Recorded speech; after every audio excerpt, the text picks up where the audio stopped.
നമസ്കാരം. Raf talk ഫുട്ബോളിലേക്ക് ഏവർക്കും സ്വാഗതം.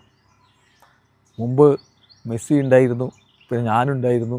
പക്ഷേ യമാൽ 18 വയസ്സിൽ ചെയ്യുന്ന കാര്യങ്ങൾ വിസ്മയമാണ് കേട്ടോ, അത്ഭുതകരമാണ്. പറയുന്നത് നെയ്മർ ജൂനിയറാണ്.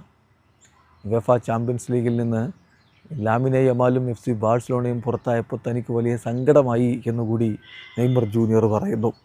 നെയ്മറും യമാലും തമ്മിലുള്ള അടുപ്പം ഇപ്പോൾ എല്ലാവർക്കും അറിയാമല്ലോ. ഇപ്പോൾ ഇതാ നെയ്മർ യമാലിനെ കുറിച്ച് സംസാരിക്കുന്ന വാക്കുകൾ. അദ്ദേഹം പറയുന്നു, ഞാൻ വിശ്വസിക്കുന്നു ഇപ്പോഴത്തെ ജനറേഷനിൽ സൂപ്പർ പ്ലെയറാണ് ലാമിനെ യമാൽ. മാത്രമല്ല one of the greatest young talents football has ever seen. എക്കാലത്തും ഫുട്ബോൾ കണ്ട ഏറ്റവും മികച്ച യുവതാരങ്ങളിൽ ഒരാളാണ്, യുവപ്രതിഭകളിൽ ഒരാളാണ് ലാമിനെ യമാൽ. നേരത്തെ മെസ്സി ഉണ്ടായിരുന്നു, പിന്നെ ഞാനുണ്ടായിരുന്നു. പക്ഷേ ഇവൻ ഈ 18 വയസ്സിൽ ചെയ്യുന്ന കാര്യങ്ങൾ അൺനേച്ചുറലായിട്ടുള്ള കാര്യങ്ങളാണ്, അസാമാന്യമായിട്ടുള്ള കാര്യങ്ങളാണ്. തീർച്ചയായിട്ടും ചാമ്പ്യൻസ് ലീഗിൽ അവൻ്റെ ടീം പുറത്തായപ്പോൾ എനിക്ക് വലിയ സങ്കടമുണ്ടായി. അവനെല്ലാം ആ ഗെയിമിലും കൊടുത്തിട്ടുണ്ടായിരുന്നു. ഇവൻ ഒരു തിരിച്ചു വരവിനുള്ള സ്പാർക്ക് ഇടുക പോലും ചെയ്തിരുന്നു. പക്ഷേ ഫുട്ബോൾ ഇങ്ങനെയാണ്, ഇങ്ങനെയൊക്കെ സംഭവിക്കാം, എനിത്തിങ് ക്യാൻ ഹാപ്പൻ. എന്തായാലും അവൻ്റെ സമയം വന്നുകൊണ്ടിരിക്കുകയാണ്.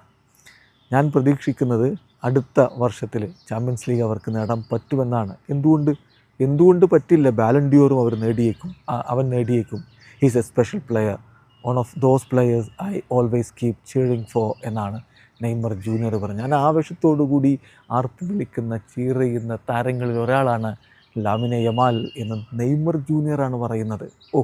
ഏതായാലും ആ പറഞ്ഞത് വളരെ കൃത്യമാണ്. 18 വയസ്സിൽ യമാൽ ചെയ്ത ഈ കാര്യങ്ങളൊന്നും നമ്മളെ വിസ്മയിപ്പിച്ച മെസ്സിയോ ക്രിസ്ത്യാനോയോ ഈവൻ നെയ്മറോ ചെയ്തിട്ടുണ്ടായിരുന്നില്ല. ഇവൻ ഈ പോക്ക് പോവുകയാണെങ്കിൽ പിന്നെ ഗോട്ട് ഡിബേറ്റൊന്നും ബാക്കി ഉണ്ടാവില്ല എന്ന് ഉറപ്പാണ്. വീഡിയോ അവസാനിക്കുന്നു. ഫുട്ബോൾ ലോകത്തെ കൂടുതൽ വിശേഷങ്ങളുമായി റാഫ് ടോക്സിൽ എത്താം.